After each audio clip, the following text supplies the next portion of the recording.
Ahí estamos. Salir de la reunión, dice, ¿entendido? Está Propiedad de... bien, ya estamos al aire. ¿Pero ¿Qué qué tal, digo? José ¿Entendido Antonio? acá? ¿Qué tal, José Sí. Antonio? ¿Cómo te va? Estamos al aire. ¿Qué tal? ¿Cómo lo va, don Ricardo? ¿Qué dice usted? ¿Cómo te va? Bien, seguí diciéndome usted. Qué cosa bárbara Bueno, este tipo. es muy solemne el Zoom. Sí, da impresión, ¿no? Da No, pero impresión. con todos los amigos yo me tuteo, así que. Bueno, Claro. Pero vamos a... convengamos que es mejor que las señales de humo, ¿no? Como se usaban antes en La Pampa. como se usaba antes en La Pampa. José Antonio, preocupado por todo lo que nos está pasando, seguramente con todo esto esta zurda que nos está envolviendo desde hace tantos años y nos sigue envolviendo y se han infiltrado con el gramscismo desde hace muchos años, de a poquito, en universidades, en colegios, en los sacerdotes, en la iglesia, en el ejército, en todos lados han metido base y nos están atacando por todos lados. ¿Cómo andás vos? Contame. Bien, ¿Para que voy a sí. aprender? Sí. Bueno, eso es un avance de la modernidad, pero eh, no es fácil olvidar la tradición de un día para el otro, porque la tradición es la sabiduría consagrada de los pueblos y en última instancia no solamente que no venera cenillo, sino que transmite esas costumbres y una vez que están encarnadas en los pueblos, por más que aparezcan olas de renovación tan escandalosas, no es fácil, porque ya vimos los resultados también en Italia, cómo de vuelta se sostienen banderas o palabras como Dios, o sea, el sentido trascendente de la vida, patria como territorio de los pares, territorio que nos cobija a todos, al decir de Bernard, desde la tierra que nacimos para amar, esta es nuestra cuna irremediable, en ella haremos y será también nuestro bien amado suelo argentino el que defenderemos. Y también, por otro lado, la familia. Por eso, cuando escuchamos a un candidato presidencial que defiende valores como Dios, patria y familia, no nos tiene que venir una alergia mental, porque esas instituciones se formaron después de siglos. La familia es una conquista de la civilidad, porque ya lo hablamos la vez pasada, en la condición selvática, que es lo que proponen los modernistas, vivir en la selva, todo vale, semblarse familia, un hombre con 10 mujeres con 20 hombres, hijos de todo. Eso es un ensamble, no es la familia cristiana. Ahora, si queremos volver al periodo de oscuridad y la selva, donde es la ley del más fuerte, por eso es necesario siempre consolidar los conceptos de familia, de patria, de Dios como fuente de nuestro saber, de la belleza, de la verdad y el bien. Ese referente es importante en nuestra patria porque es el legado de la hispanidad, que es lo que nos legaron nuestros padres, abuelos y bisabuelos. Por eso, ser defensor de la argentinidad es ser defensor de esos valores. Valores que a su vez en la matriz fundacional de la Argentina estaban, ya que cuando se jura la independencia en Tucumán en 1816, de los 29 representantes de la provincia, eran 11 sacerdotes. Por ejemplo, uno Fray Justo Santa María de Oro, muchos. Estaba Mesa Lermo, estaba Anchorena, estaban cuántos, estaban La Prida. Había 17 abogados, 11 sacerdotes y un teólogo. Todos en la casa de Medrano firmaron por los santos evangelios, por Dios, por la patria. Todos también juraron defender y sostener nuestra religión. O sea que en el mismo fundamento de nuestra patria está el concepto teologal, digamos, fuente de toda razón y justicia a Dios. O sea que no es algo improvisado. Hoy día quieren sacarlo porque el mundo busca desacralizar. Desacralizar la vida es establecer morales a la carta. Bueno, yo los preceptos cristianos, como yo no creo en Dios, creo en cualquier cosa también. Y en realidad es lo que está pasando. Moral a la carta significa un aumento de la subjetividad y la pérdida de la supremacía del orden moral objetivo. O sea, si a mí me parece, es muy común escuchar, yo hago de mi vida lo que quiero y yo hago lo que quiero. En realidad se olvida el concepto del deber hacer, o sea, no es hacer lo que uno quiere, porque es hacer lo que uno quiere, entonces robar, y en el país estamos bastante acostumbrados a que roben y no pase nada, o sea, no, que no haya sanción, o sea, por eso creo que debemos esperar y ir haciendo como una batalla contracultural, como tú bien dices, contra el gramscianismo, que abarca todas las instancias, la lengua, la familia, el colectivo LGTB, que viene a inventar una serie de sexos desconocidos hasta por la propia neuropsiquiatría, porque hoy puede ser mujer, mañana puede ser hombre, mañana puede ser perro, o sea, en realidad de la verdad uno se aleja con el error, con la ignorancia, con la confusión y con la mentira. Y es lo que están un poco haciendo en la actualidad.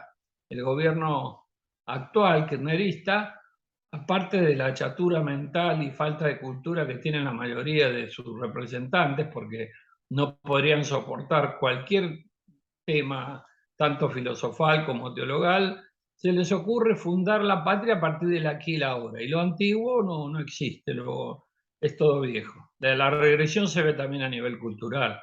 Basta observar los canales públicos, lo que pasa.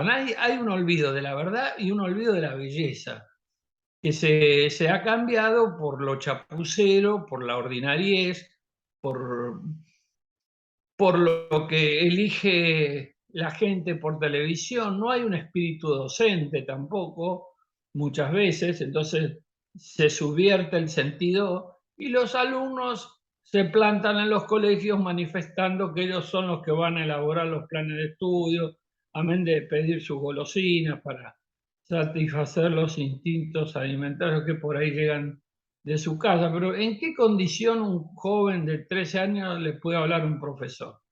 Se lo puede escuchar, pero no se le puede decir, como dicen, a ver el programa de estudio que podemos plantear nosotros. Me parece que eso realmente es inconcebible, pero a ellos les gusta hacer eso. O sea, hay gente que para ellos cuanto peor es mejor. El sentido de la izquierda es generar un caos final. ¿Para qué? Para reemplazar esto por un grupo de personas que tomarán el poder y que le mantendrán como esclavo al resto, ¿vio? Sí, sí, están todavía en el, digamos, en el mesianismo, ¿no? Están buscando a un líder como se utilizan siempre en las dictaduras, en las viejas dictaduras, hablemos de Mussolini, de Hitler, bueno, de Castro, actualmente de Maduro y algunos de Honduras y tantos otros que logran encontrar al Mesías, al líder, ¿no? Y entonces Sí, yo seguirlo, dudo que ocurra seguirlo eso acá. ciego, ¿no? Seguir a ese hombre Sí. y cuando, como decís bien, están rotos todos los valores, la moral y los valores que nos sostienen como patria, que nos han sostenido como católicos, que nos dan fuerza, nos han dado una base para vivir vidas sanas y construir y buscar la meritocracia que a nuestro presidente no le gusta o dice que no le gusta. Es que ver todo para encontrar un personaje que nos maneje, como decís vos, una vez que esté todo destruido, ¿no? Sí, yo creo que no es una tarea sencilla. A mí, como médico que soy psiquiatra y que siempre hurgué en los temas de la intimidad de las personas, creo que lo que más siento yo como lesión es la familia. La familia se ha hecho mucho por destruirla. Y no solamente se ha hecho por destruirla, sino por asesinarla también, porque la ley del aborto, por ejemplo, legal, la gente no toma conciencia a veces. Es una claudicación ética colectiva muy grande. Yo le diría la más grande de la humanidad, porque se dispone a asesinar masivamente a personas humanas indefensas e inocentes por nacer. Ya esa claudicación le quita mucho mérito a la democracia, porque si la épica de una cultura consiste en a matar a chicos por nacer, personas humanas que quieren conocer la belleza de la vida, que tienen la posibilidad de nacer como nacimos los que opinamos diferente, porque para opinar diferente primero hay que nacer.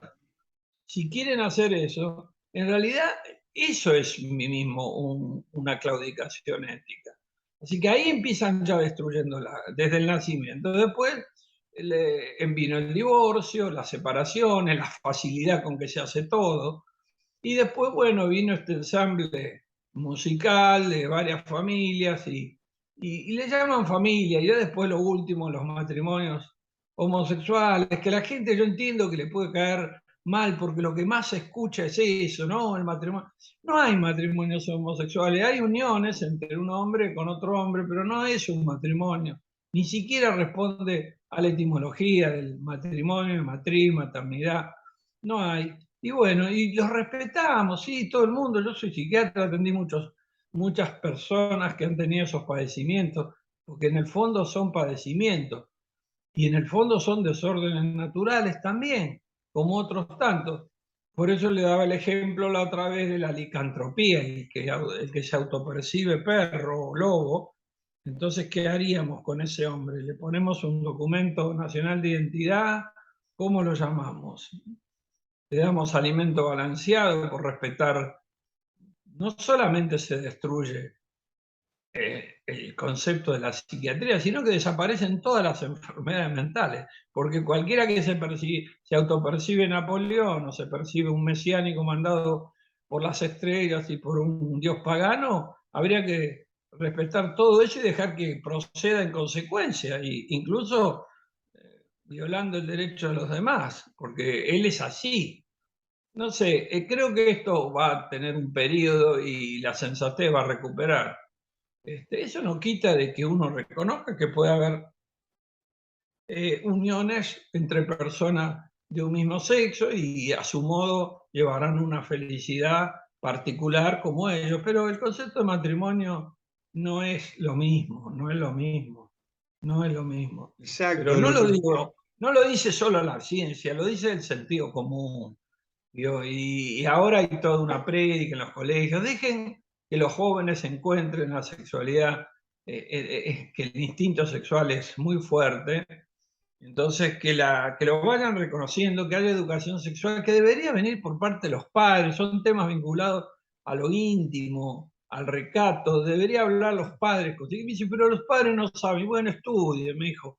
Un padre se tiene un problema de cómo hablarle sexualmente a un hijo. Va a cualquier hospital y pide hablar con un médico, un ginecólogo o con un médico clínico y que el médico le dé respuesta a sus interrogantes, porque por ahí él no lo sabe. Los temas de sexualidad deben ser tratados en ámbitos familiares o con profesionales que pueden Sí, explicarles, pero no en el ámbito televisivo, como se ve, donde cada cual exterioriza lo más íntimo de él, como ventilando sin pudores lo que hace y lo que pasa. Es bastante frecuente en los programas de televisión, que todo el mundo cuenta su vida íntima y la gente se ríe de un modo, insisto, una palabra, de un modo escandaloso para llamar la atención.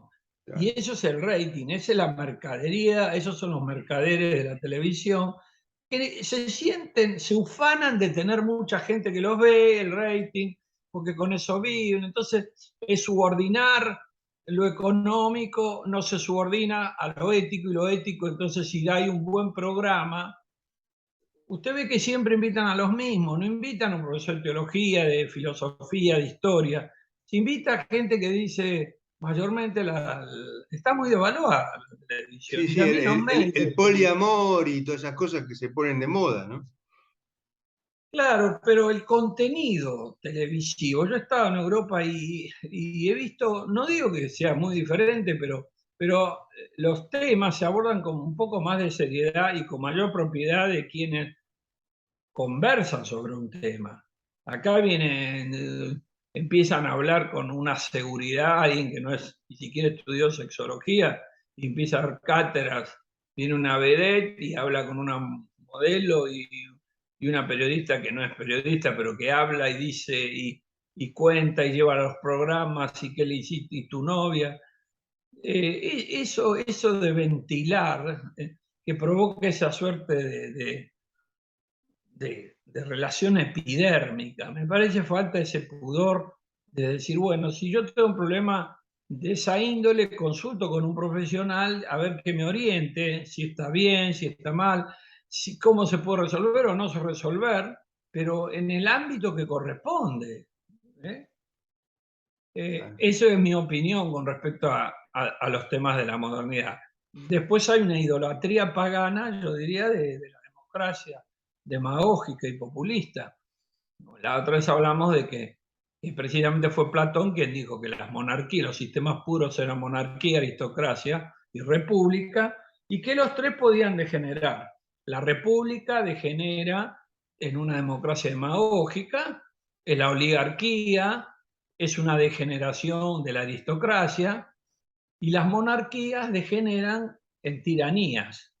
Porque en muchos años hubo monarquías que eran virtuosos. Ahora, cuando el rey no es virtuoso, evidentemente todo va al desastre. Supongamos que respetemos la república, que no es necesaria la democracia. Acá la gente piensa que lo más frecuente es lo mejor, no es lo mejor. Los plebiscitos no dan fuerza de verdad en nada. Digamos que la verdad, Dios no se plebiscita. Ni tampoco un cálculo de matemáticas se plebiscita. O sea que el plebiscito es una voluntad de lo que opinan algunos, pero no significa que sea lo bueno o lo verdadero. ¿no? Después pensemos, por ejemplo, que la primera votación de la era cristiana se eligió a Barrabás y no a Cristo, y ganó por paliza. Por paliza. Y Sí, bueno, sí. tal vez en el proyecto de día estaba así que pase, ¿no? Pero la gente sí sacó más porque el pueblo la adora. Bueno, eso es no instalar de vuelta a Dios como centro de la realidad. Entonces, ¿qué se idolatra? Antes se idolatraba a Dios o se veneraba, sería, y ahora se venera el voto popular, o sea, se venera la democracia. Y la democracia es una de las tantas formas. Más le digo que en nuestro mundo, la mayor parte de su existencia, más de 140.000 años, para decirle lo que es más o menos nuestro cerebro, que tiene 100.000 millones de neuronas y tiene, tal cual como es, tiene 120.000 años, se manejó cómodamente sin democracias. La democracia es una conquista relativamente nueva, podríamos decir después de la Revolución Francesa, pero al mismo tiempo una emancipación del concepto cristiano de la vida, porque el hombre se volvió antropocéntrico, no cristocéntrico, y ahí empezó su orgullo y su vanidad. Y entonces ahora los políticos, lo primero que uno observa en ellos es el narcisismo primario, ese narcisismo que la gente me eligió y me da fama, pero no te da prestigio. Por ejemplo, actualmente nosotros podemos decir que el presidente y la vicepresidente de la nación tienen fama, pero yo no creo que tengan prestigio personal. No creo. A juzgar por su lenguaje no pareciera, por, sus, por su ira, por sus enojos, en fin, tampoco ejercen ninguna docencia. Es difícil aprender de ellos. Viven enojados. No digo que sean enciclopedistas o eruditos, pero creo que un político debería estar más formado. Aparte de hablar de economía, podrían hablar un poco más de cultura general. También otra cosa que me llama la atención es que cómo se monopoliza en el ambiente artístico la cultura. Ellos se arrogan, los actores, la representatividad. Esto es cultura. El teatro es la cultura. El teatro es una de las tantas manifestaciones del arte. Después está la pintura, está la literatura, la escultura, la música. Y usted no ve escuchar a muchos escritores, algunos en la feria del libro, pero pareciera que los actores son los que más levantan la cultura. No, no levantan la cultura, porque ni siquiera se escucha, por ejemplo, una obra actual de Calderón de la Barca, que es un autor clásico español, y las obras ahora que se hacen, yo creo que no las hacen porque tampoco las pueden recordar. El teatro clásico se olvidó y se Exacto. reemplaza por, un, por un teatro más chabacano. En fin, da mucho para hablar y para no opinar lo mismo, y bueno, para mí es saludable no opinar lo mismo. Si Fíjate tuviéramos que, un... fíjate que en la televisión, lo que hablábamos anteriormente, hay mucho homosexual, una cantidad importante de homosexualismo.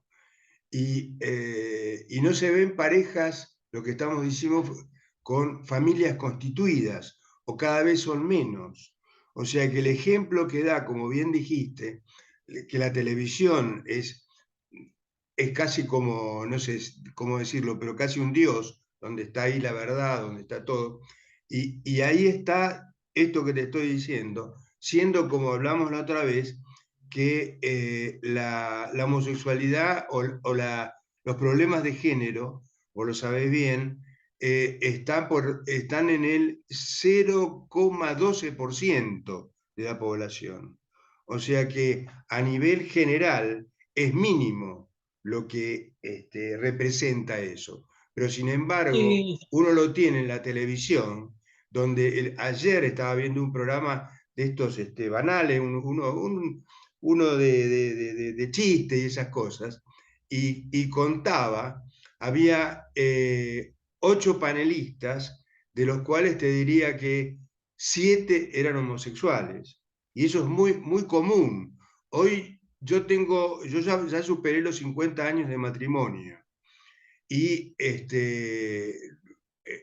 y a veces es como que uno tiene que pedir perdón, que te da vergüenza, porque dicen que como que te miran, no, vos sos un farsante, o algo por el estilo. bueno, Es la explicación ridículo. de por qué están en los medios, también muchos dicen que están en la diplomacia, digamos, la famosa embajadas rosas. Pero ese hombre que tiene tanto para estar en la televisión es que no tiene una casa con hijos y que mantener y Y una señora, muy responsabilidades. pocos. La responsabilidad, y si no estarían menos. En la televisión la mayoría viven solos en su casa con un perro, escuchando. En fin, no es tan fácil ver. Y aparte no es el tema solamente la homosexualidad, es que están en programas de características muy particulares, donde es necesario hablar de ese sensualismo sin corazón, de esa cosa epidérmica de lo sensual, no lo sensual formando parte de una realidad racional y afectuosa y social. Son más bien chismes. En fin, yo creo que al no formar una familia, o si la tienen diferente, tienen tiempo para estar en los medios y emitir opiniones. Siendo que en psiquiatría lo que último que se llamó fue disforia sexual o trastorno de identidad sexual egodistónico, que sabemos que hay un componente genético o neuroembriogénico en el desarrollo neuroembriogénico de un ser humano que puede tener una relación directa con ellos. A ellos no les gusta que se les diga, que se les dé un término patológico, porque en un momento yo les conté a ustedes que cuando se lo sacó del manual diagnóstico de enfermedades mentales de la Asociación Psiquiátrica Americana, se hizo casi por votación de médicos homosexuales. Los que no quieren ver, estudiar el fenómeno desde la perspectiva del cerebro humano, en fin, son los que son negacionistas. No, yo soy igual. No, es que no es tan así. Es un poco más complejo. Pero eso no emite una condena de ello. Como decir, bueno, uno es Seguro. hipertenso, entonces me ralean porque soy hipertenso, el No, otro es no. ciego. y el otro. Todos tenemos algún o muchos desórdenes que existen en las personalidades.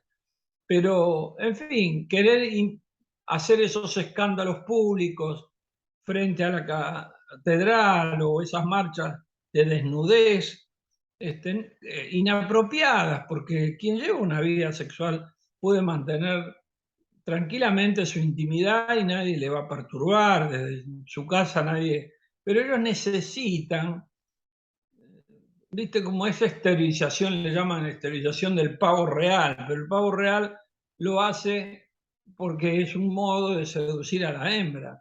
Pero yo en España he visto esas marchas gay, unos escándalos, rompen, tiran. No es necesario manejar la sexualidad, un aspecto de la personalidad con más recato. Es bueno, hace a la buena convivencia. Porque usted invita a comer a su casa, no le gusta que aparezcan dos personas desnudas. ¿Y por qué no andamos desnudos en la calle, como en la selva? O Seguro. sea, la civilización fue creciendo y hay modos que se fueron incorporando y que hacen a la buena convivencia. O sea, ¿qué hacemos frente a un homosexual? Si te comportás, nos comportamos los dos por consenso, mantenemos prudencia en lo que decimos, en las convivencias, ciertas normas de conducta nos hace bien a los dos. Pero si vos andás yendo a las catedrales de las iglesias, insultando, puteando, defecando en las iglesias, eso no es solamente un problema de homosexualidad, es un tema de psicopatía. Eso es agredir. Siendo José Antonio, que la iglesia fue la que de a poco, antes de la democracia, fue encauzando, con los 10 mandamientos solamente, fue encauzando a la sociedad. Como decías Y antes, bueno, es decir, el matrimonio, no robarás, no violarás, no, son cosas que uno ahora dice, bueno, pero eso es evidente. No, no, en su momento no era evidente.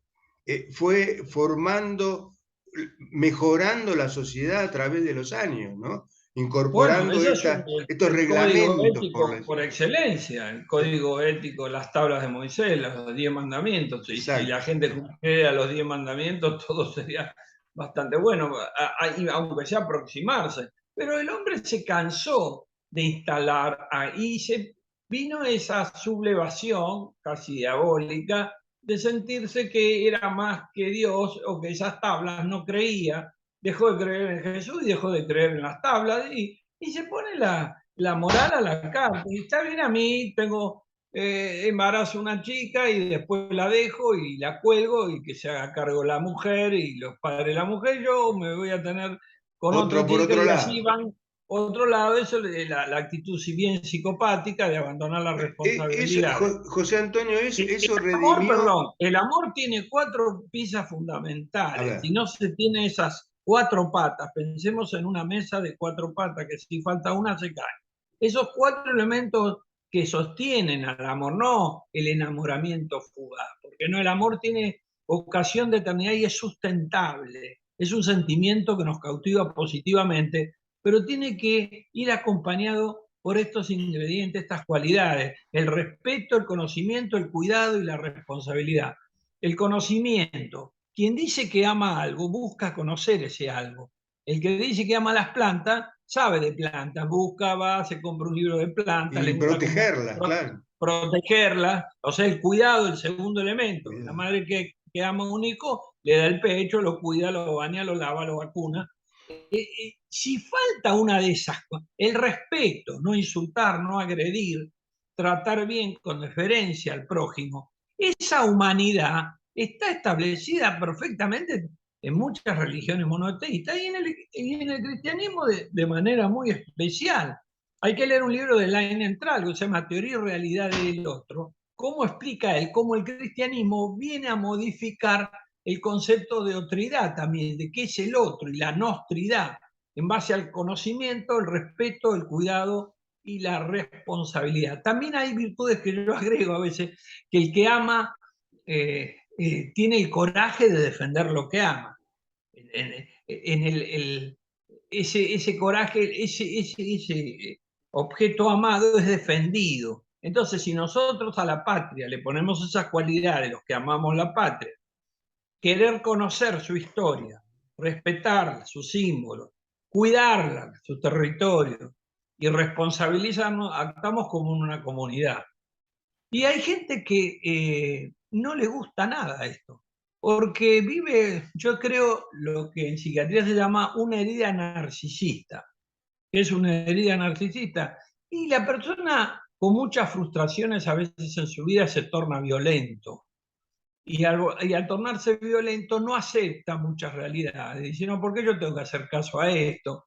Pero yo que ya tengo unos cuantos años haciendo seguimiento de esas rebeldías vacuas, de personas que viven una gran oquedad, que no han tenido familia, no han formado nada, se tornan violentos y viven siempre enojados contra el sistema. Entonces odian la autoridad porque no tuvieron autoridad, porque el padre faltó, porque no tuvo un padre tierno, cariñoso, una madre hermosa. ¿Por qué se decía antes que el regazo de la madre era la mejor residencia de amor de un niño? Porque es así.